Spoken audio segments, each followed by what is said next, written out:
Hey everyone! As you know, I'm currently knitting a Tom Baker kind of Doctor Who scarf. And as you might also know, this isn't the first time I'm attempting to do this. Actually, I've tried before and it was way too long. It was the original length. I'm only 5'4", okay? I am not like 6'2", I think, is how tall Tom Baker is. As I said, I have the rows for this one. This is what we currently have. This is 1/4 on the pattern, and it goes from my neck to about halfway of my thigh. I'm gonna show you a full clip later. I love how much more vibrant the colors look this time, simply because the brown is actually brown and the yellow matches the other colors rather than being cotton. Actually, here, that's how you can see it. That's the length we have right now. So if I bend this over, this is the first quarter of the scarf. I'll reference the picture on the screen. I actually had to eventually print out a version of the pattern because I kept losing which stripe I was on at some point. It took me about 1 to 2 days to knit this, so I'm thinking I will definitely be able to make several of these. However, I'm currently working on this red stripe here, which according to the pattern is supposed to be 42 rows, which means that I am doing 21. And it occurred to me that you might want to know how I'm changing colors. So I'm gonna finish doing this red stripe and then I'm gonna show you how to change colors or how to change the yarn. You want to make sure that you always keep the border stitch tight, as in the very first stitch you do in the row, because since you're only knitting that one every second row, it tends to get looser and you don't want a border that looks all frayed. So if you keep the tension on your yarn in that border stitch, you have a very nice and neat tight edge, just like here.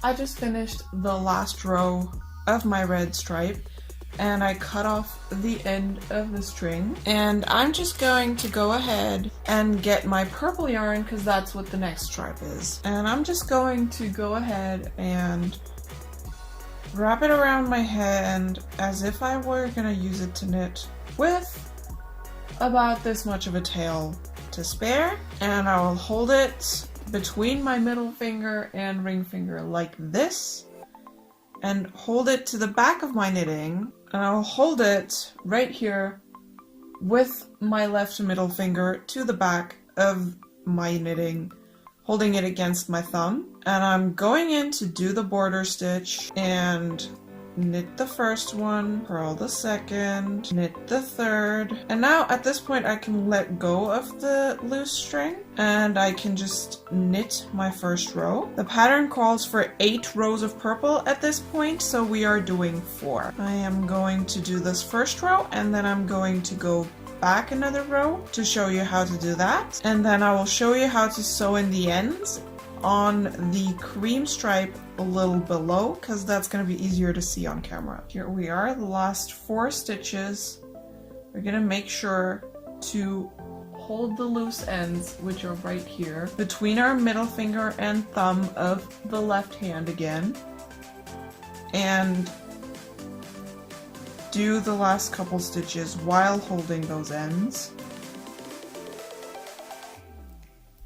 And this, and again, yarn in front and just slip over.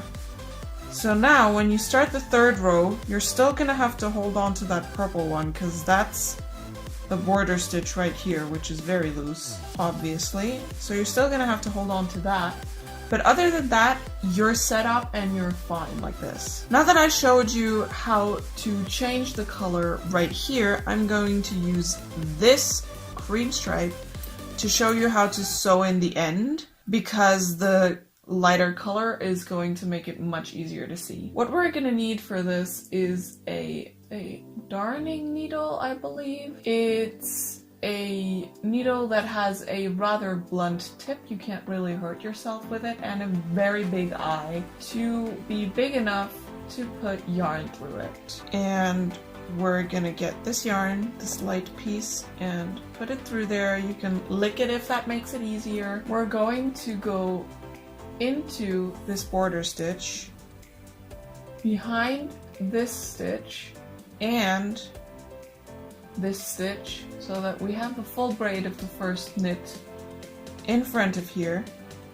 And because this is where I sewed in this end of the cream stripe, I'm going to go in even further until this one, so the second knit stitch, but instead of coming forward, I'm just going back, so that on the back side, this is where we're coming out, between the two knit rows. And we're pulling that through, and there we are. I am right-handed, so I'm going to hold it this way because it makes it easier for me with the right hand, with the needle in the right hand. I'm going to grab this here, which is the back of a knit stitch. So from this side, it would be a purl stitch. I'm going to insert my needle right there. I'm going to hold it down like this. Grab that piece of yarn, wrap it around the needle, hold it down with my thumb. I'm actually holding it with my thumbnail right now, and pull the needle through carefully. I have to pull very strong, and now we essentially have a tiny little knot right here, as you can see. And we're going to do that in the next stitch, one above. Same procedure. Wrap around, pull through, pull tight, same game. Go in, hold down, wrap around, pull through, pull tight, and one more. Go in, hold down, wrap around, pull through, and pull real tight. So that now you essentially have 4 little knots going through here, and you can cut this off pretty close to the knot. I like leaving a tiny little tail like this. It just makes me feel more secure. And there you have it, completely disappears. If you look at the other ends, you can't really tell anywhere. Well, you can tell here. It's not obvious enough to be able to tell if you were to see someone wearing this across the street. So there you go. That's how you change the thread and the color.